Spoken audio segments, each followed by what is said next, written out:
ఆవకాయ ఆంజనేయ కథ మొదలెట్టినాడు చూడారయ్యా శక్తినంతా కూడగట్టి చెట్టు దులిపినాడు అంజయ్య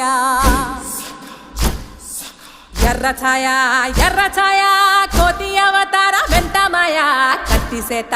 పట్టకుండా కాయ కోసినాడు కపిలయ్య